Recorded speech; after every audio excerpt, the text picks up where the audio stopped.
On the heels of Thanksgiving celebrations, the world is already getting ready for Christmas, and we can hardly wait. Christmas lights are going up on houses all over town, and I've been spotting cars left and right with trees strapped to the top, heading homes to be decorated. With the purity of a child, my son knows Christmas is coming, and he looks joyfully for the signs everywhere. He asks me daily, "How many more days?" As his attention immediately drifts, I try to explain to him the difference between Sunday of Advent 1 and anticipating the birth of Jesus, and December 1, when he gets to start opening the windows on his Advent calendar full of chocolate, counting down to the hope of Santa Claus coming with a few presents. It's not yet Christmas, not yet time for Santa and presents, and not yet the birth of baby Jesus. It's the season of not yet in all kinds of ways. But signs of hope are all around us. Here in church on this first Sunday of Advent, our gospel reading does not begin with scenes of Mary and Joseph preparing for the birth of their baby. Instead, we start with the end of the world. It's always a jarring and unexpected place to begin this most wonderful time of the year.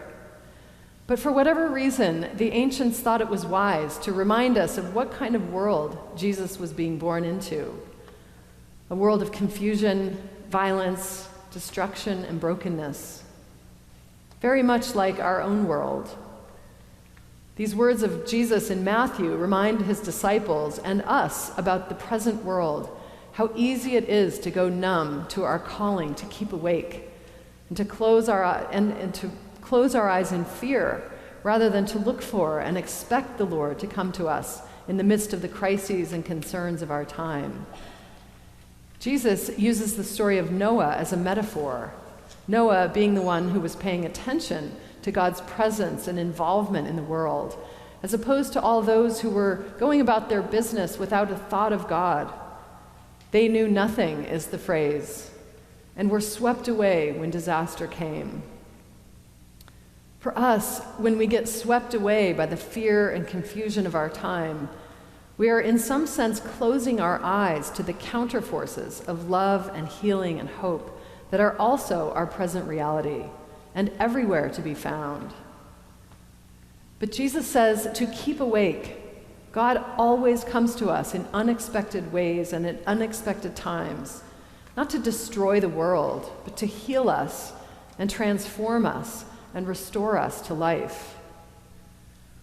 It's unfortunate that this passage has been read in so many traditions with our destruction in mind and not our healing and transformation.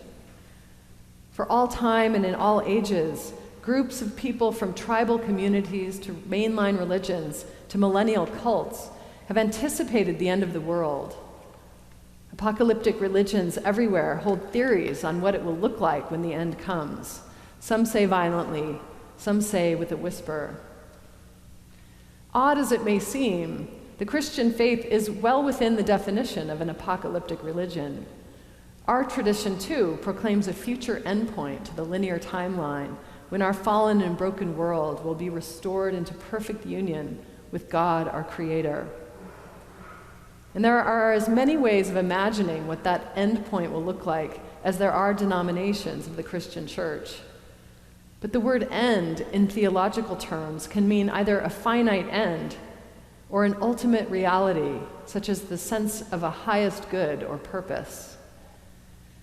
Jesus, in his full humanity, embodied for us an end or purpose of a human life lived in harmony with God. And through our own transformation into the way of Jesus, our life of Christian discipleship calls us towards that same unified end, a life lived in harmony with God. We may not be there yet, but we must keep awake for every opportunity to align ourselves with that end.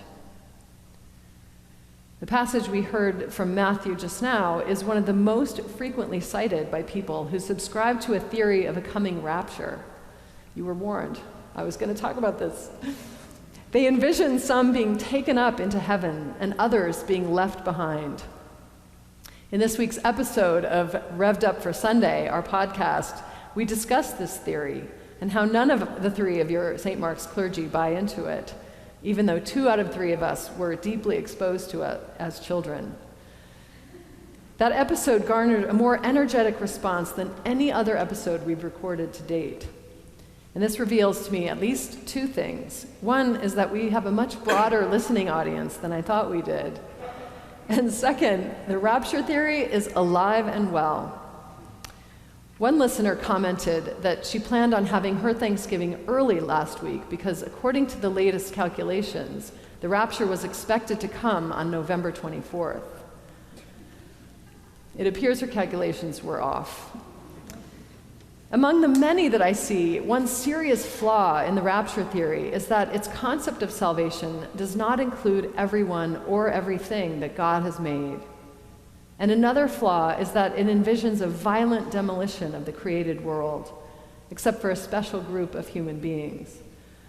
But the arc of the Bible story, from beginning to end, from the Old Testament to the New Testament, paints a radically different picture of God's love for all aspects of the created order.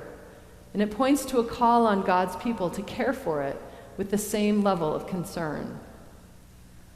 The earliest prophets speak to the reality that our relationship with God is bound up in our relationship with all the rest of what God has made. Our disorder and heedless neglect of the earth is a direct index of our disorder and heedless neglect of our faithfulness towards God. From the very beginning of creation, of Genesis, God calls every part of creation good, from the light and the darkness to the birds of the air to the fish of the sea to humankind who are made in the image of God. In the Genesis 2 account of the creation story, God makes the human, Adam, from the dust of the fertile soil, which is Adamah. And this nicely translates into an English wordplay. Humans come from humus, humus being that fertile layer of soil. As the theologian Ellen Davis says, the soil is more like a relative than a resource. It is to be respected and not just used. We are dust, and to dust we shall return. This is the humbling reminder God gives to Adam and Eve after they fall for the serpent's temptation, that they could be like God and use their powers without limits. From the beginning, we hold these twin identities. We are made in the image of God, given infinite worth and the highest calling to search for and to know and to commune with God. And we are dust, and to dust we shall return. We need to be reminded of and grounded in both of these identities to be whole and to live in harmonious relationship with God and with the earth.